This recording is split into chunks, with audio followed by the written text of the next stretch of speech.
This video isn't about whether mermaids do or do not exist. They live in our stories and imaginations, and that's good enough for me. They have arisen, like Aphrodite from sea foam, in different cultures and at different times all around the world. All branches of the merfolk have their own fascination. I'll save one of the most interesting, in my opinion, for the last.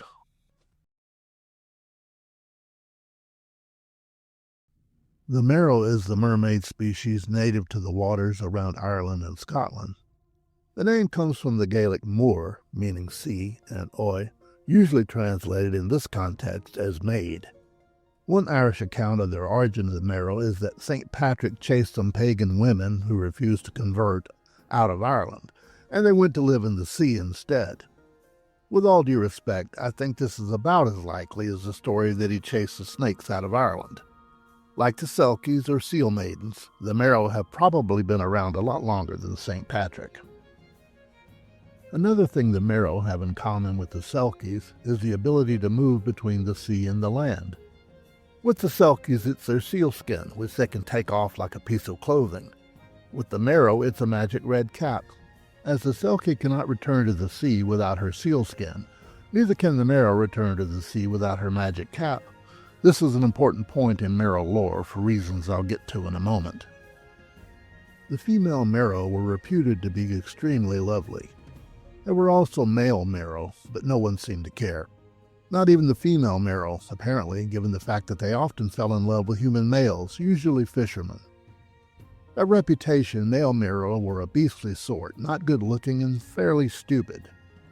So it makes sense that a young, healthy human fisherman might be more attractive by comparison. When that happened, the Merrow would take off and hide her magic cap, then walk onto the land like any human woman to meet her human paramour. Unfortunately, such pairings didn't tend to last. Sooner or later, the Merrow would rediscover her red cap and be filled with longing for the sea, her true home, and return there, leaving her human husband and any children behind. Selkies did that too. I think I'm sensing a theme here.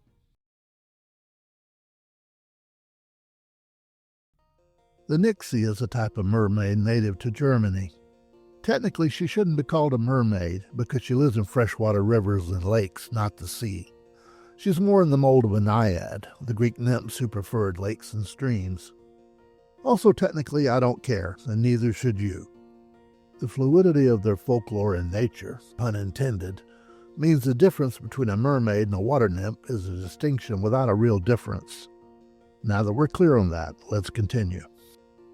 Nixies, like most other mermaids, are magical creatures, besides living in water the way we would in the air.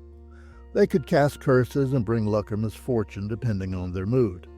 They were also expert shapeshifters, able to turn into snakes, fish, or even humans, though they usually kept the telltale fish tail while in the water.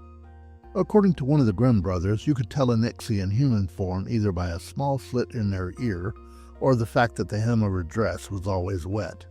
They also, for some reason, apparently always wear red stockings when in human form. You might need that identification because Nixies were often cast in the role of the villain, luring people into the water to drown them, tricking desperate humans into giving up their children, and things like that. In many of the stories, she seems more a plot device than an actual creature with her own motivations. I think she deserves better. One shining exception is the story of Lorelei. According to legend, she was a beautiful girl who was betrayed and abandoned by her lover.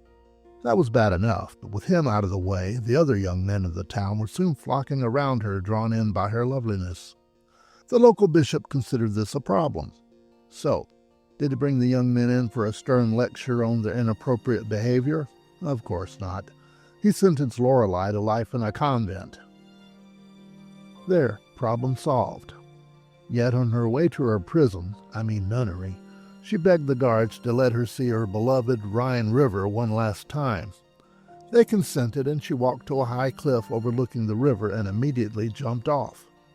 Rather than dying, she transformed into a Nixie and is said to reside in that section of the Rhine to this very day.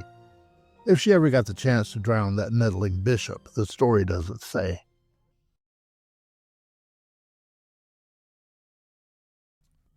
Japan has its own version of the mermaid, known as the Ningyo, which basically translates as fish person. She looks nothing like the Western mermaid. She looks more like a fish with a human face. The Ningyo has golden scales and makes a melodic sound, but doesn't speak. Legends say she is sometimes caught in nets, but the wiser fishermen always throw her back.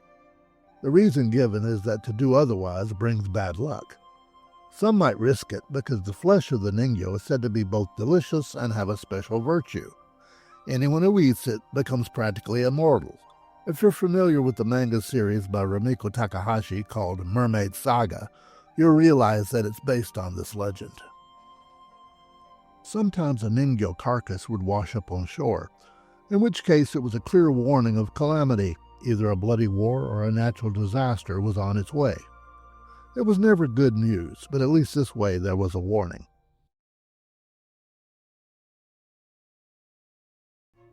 While often referred to as the Slavic mermaid, the rusalka is a complicated creature. Her legend is strongest in Eastern Europe and nearby countries. Exactly what she is can vary greatly depending on the region. In some areas, she's more of a pure water monster in the manner of the British Jenny Greenteeth or Peg Power of the Ensealy court. I'll put a link in the end if you want to find out more about that sort.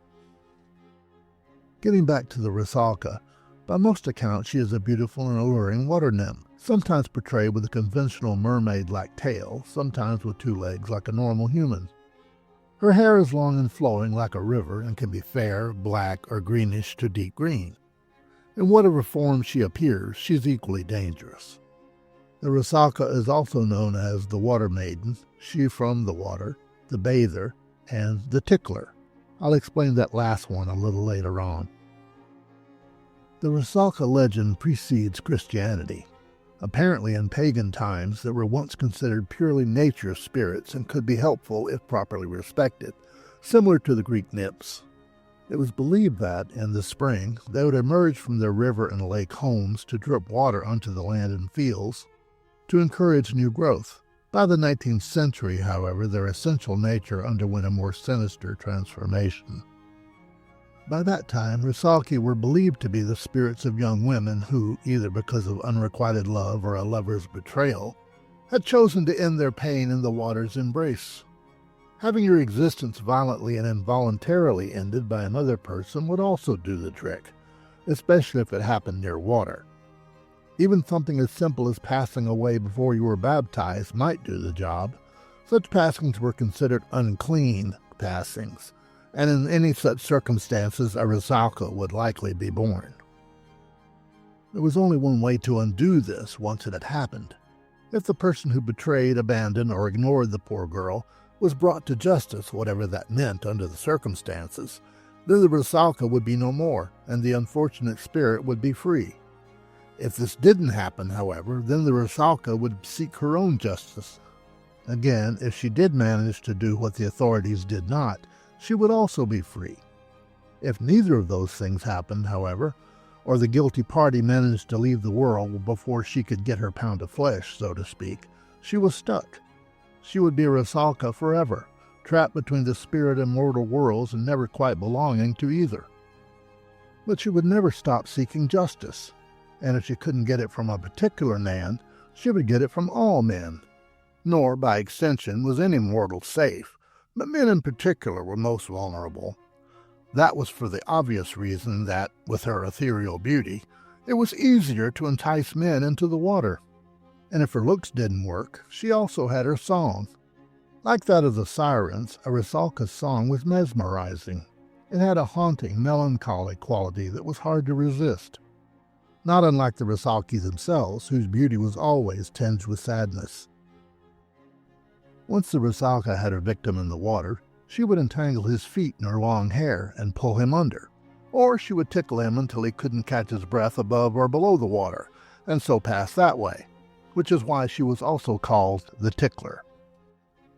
To emphasize that it was justice she was after, not vengeance, you also have to consider the traits from her pagan origins which the rusalka retained.